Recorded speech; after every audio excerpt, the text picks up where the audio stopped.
Let's talk about you and me. Let's talk about astrology with Violet imagery. All right, what's up? What's up? What's up, everybody? We are here to talk about the absolute madness that is happening in space, in the cosmos around our planet right now. If you could think of one word to describe your energy over the last week, what would it be? Intense? What do you guys think? If you could give me one word to kind of describe the energy that you've been feeling over this last week, even like close to like the last 2 or 3 weeks. Oh, you could say it's a little intense, yeah. I could say intense for me in a good way, though. Like, not a bad way. I would say it's been like an altering.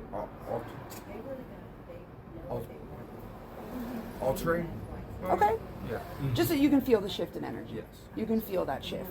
Well, what is absolutely insane right now, we have 1, 2, 3, 4, 5, 6, 7 celestial bodies that are in the sign of Aries.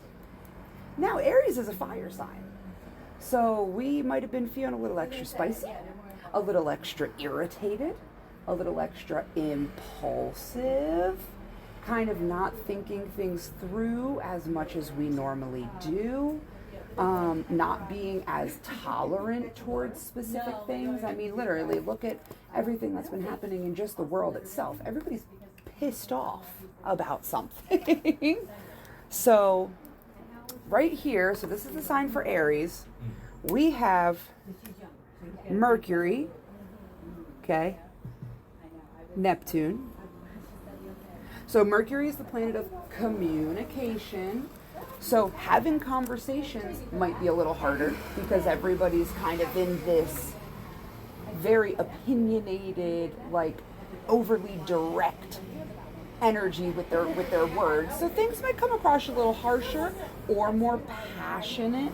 Literally, what did the person on the phone say earlier? Like, what's your sister pissed off about? And you're just like, she's not mad, she's just passionate about what she's talking about. Right. So it can be perceived that way too. Other people can perceive your passion as aggression right now as well.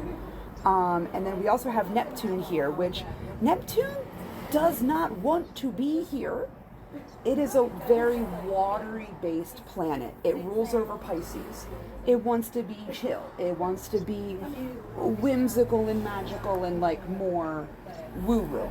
And Aries is like, no. So that fire energy is really kind of intense for Neptune. So pay attention to your dreams. So your dreams could be a lot more crazy, a lot more intense, or just more vivid in general, because they're just so, like, think of it as like a forest fire is just lighting everything up.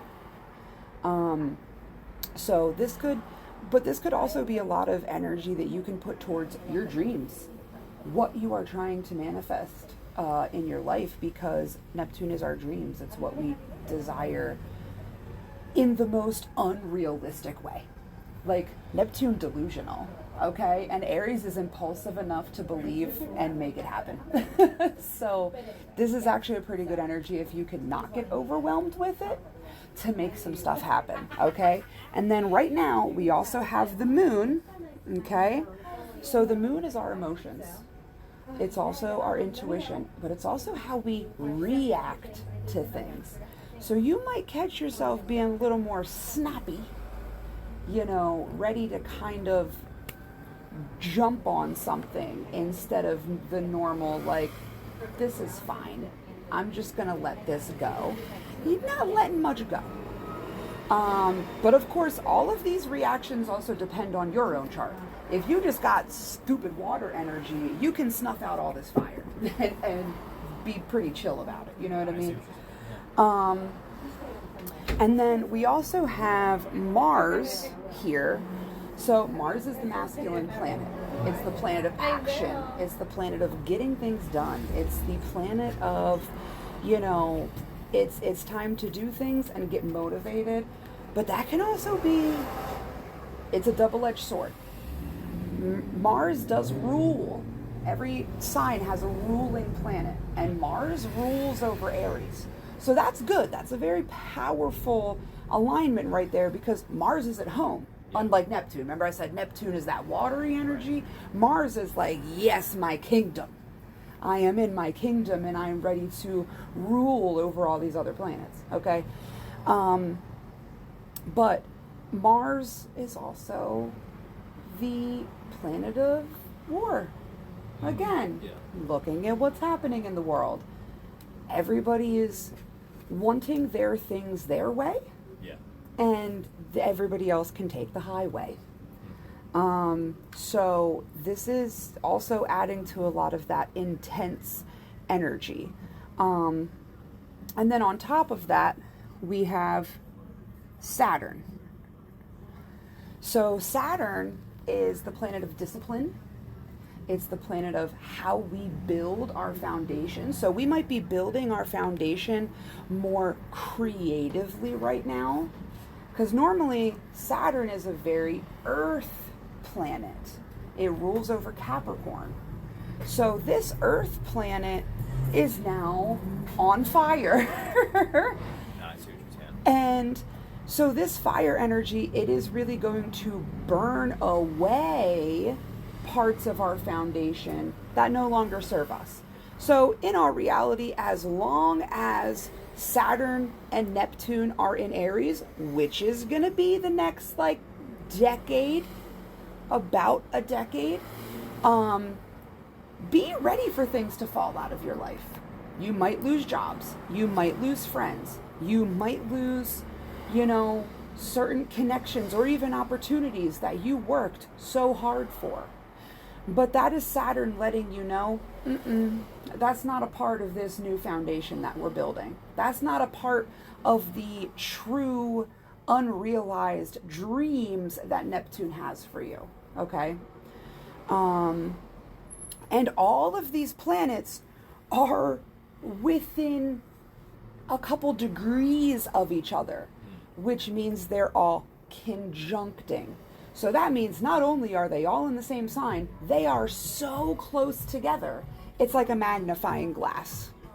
So imagine this giant magnifying glass with all these planets just, when you take a magnifying glass and you put it at the sun and it makes the beam and it can set stuff on fire. That's what's happening right now. And because conjunctions can be good, because that means as long as you can get all these planets working together, you can make moves, big moves, risky moves, but moves that are going to play out in your favor.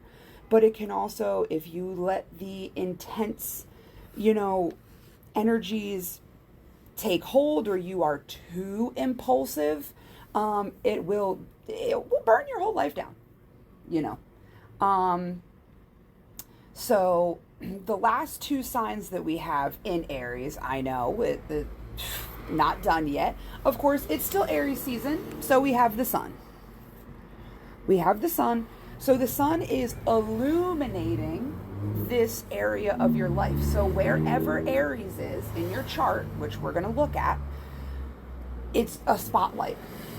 And that's month to month throughout the year. So think of it, every single year, the sun comes through and helps you spotlight every different area of your life. That's a good way to think about it. So it's like, cool. I want to work on my business contracts and my relationships and my one-on-one connections. Maybe wait until whatever sign is in your 7th house. So for mine, that's Cancer season. So I make my best networking connections in Cancer season, which is July into August. Which is that not when I came in and signed up to teach? So knowing your chart can help you utilize all the energy that's happening to make what you're trying to make happen, but also prepare for the chaos, kind of like what we're going through right now.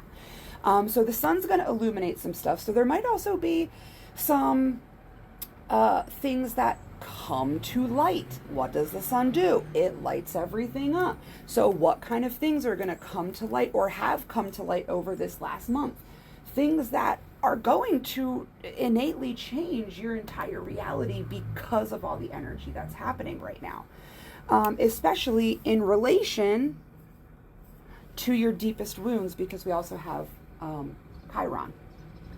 So Chiron is the wounded healer. It's not a planet, it's an asteroid, but it is a very, it comes a part of the chart. So it is recognized as something that is such a pivotal part of our solar system that it counts as one of our celestial bodies. Like Exactly. So, but Chiron is all about what has wounded you the most, and how can you kind of turn those wounds into your superpower.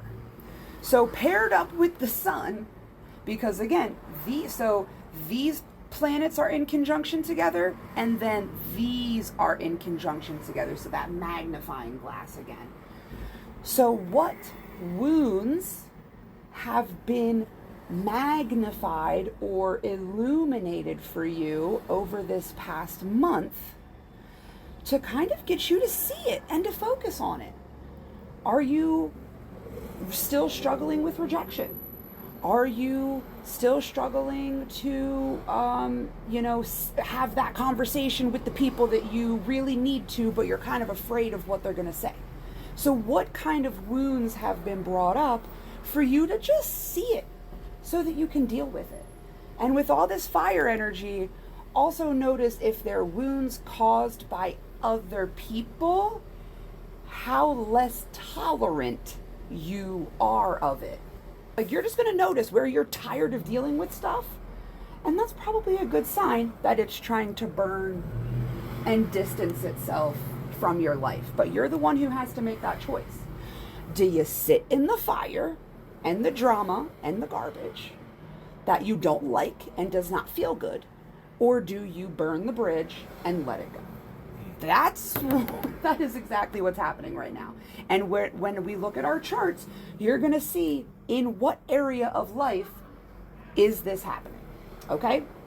So the other placements are, I'll just talk about these ones that are in Taurus, because the rest of the chart is kind of like spread out a little bit more. But in Taurus, we have Venus.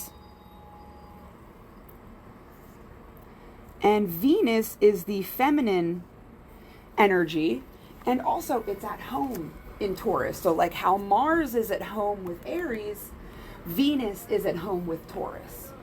So she is living her best life right now. She's comfortable, she's nurtured, she feels seen, she feels loved, she feels heard. She's comfortable here.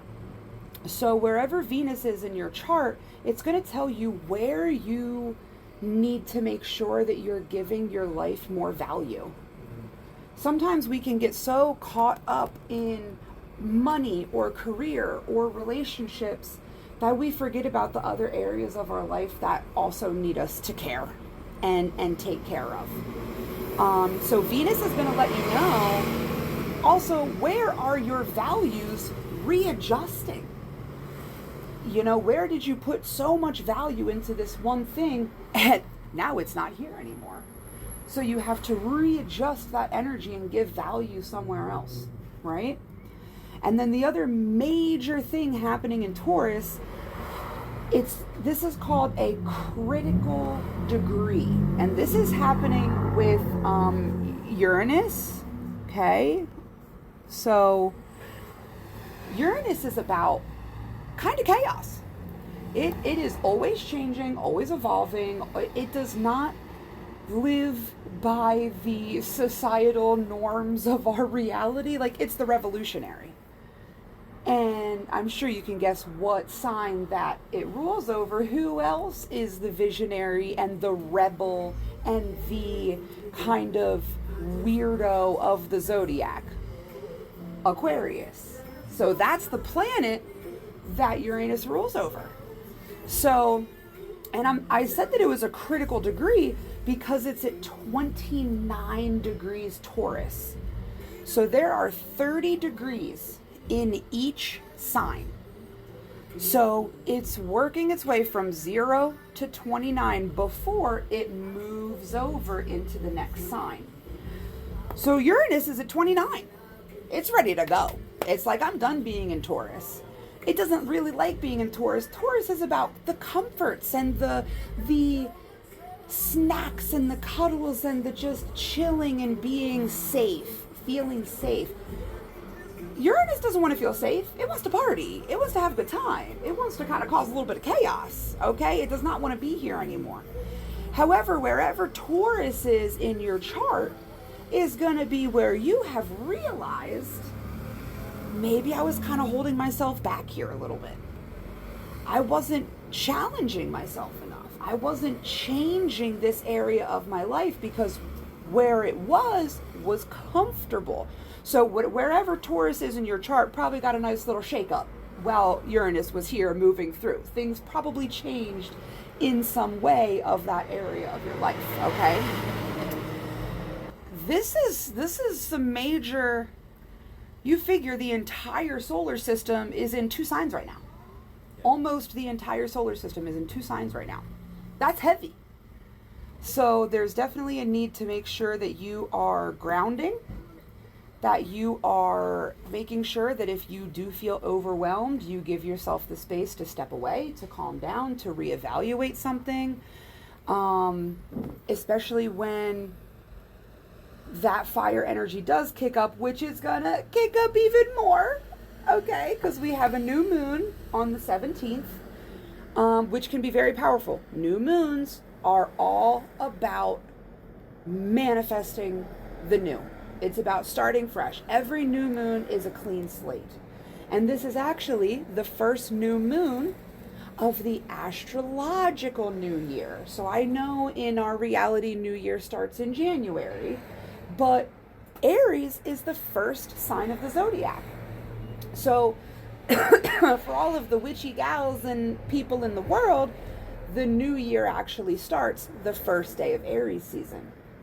Okay, so this is the first new moon of the astrological new year, which means it's time to set those intentions and plant the seeds and decide, what am I willing to sacrifice for what I want? What is no longer serving me that it's time to let go so that I can embody and empower something new? And what kind of actual action can I take every day to make it happen? Because you know what? It's probably going to be uncomfortable. For example, I'm trying to build my following. What do I need to do every single day? Post, make content, make videos, be on camera. What is that triggering for me? My wounds of being rejected and not wanting to be seen by the world. But guess what? Aries don't care. Aries doesn't care. Okay? So I have no retrogrades right now, which means there are no planets acting wonky. Okay? And when things go into retrograde, things get wonky. So there are no retrogrades until till June 29th, which means from now until June 29th, there is like no resistant retrograde energy on our lives. Make the call, schedule the appointment, take the risk, do the thing, take the trip. Whatever you've kind of been blowing off, it's time to do it and manifest it and take the action. And you're being so heavily supported by Aries in all of this. Do it. Don't talk about it. Be about it. That's all Aries wants. Aries doesn't like a mouth runner. They like somebody who's going to stand on business. So this is your time to stand on business for yourself. Okay?